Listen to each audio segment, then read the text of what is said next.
Town and Country West Strip Mall, usually busy with customers, is now empty. Because they came to our doors and they said, leave now.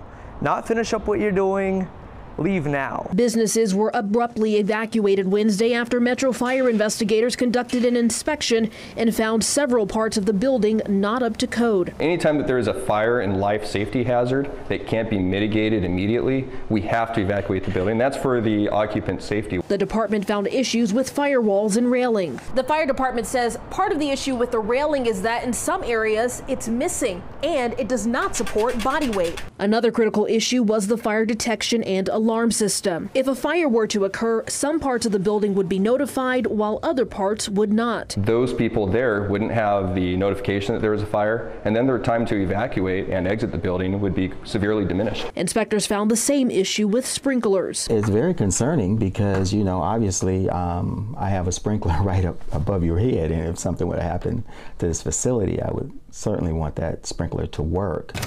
Tenants cannot conduct business, but that's not an option for Derry Beck, who does tech repair. For now, I'm just doing repairs across the street at Starbucks. Among the 40 businesses, the post office. People who came to pick up their mail were told they'll be using another location until issues are resolved. Well, it would be nice if they would have let us know what was going on. The building's owner and the fire department have agreed to work together to expedite repairs so there's less of an economic impact. I'm hopeful that they'll get them corrected and we'll get back to business as usual.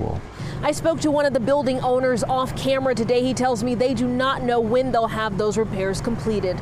In Sacramento County, I'm Dana Griffin, KCRA 3 News.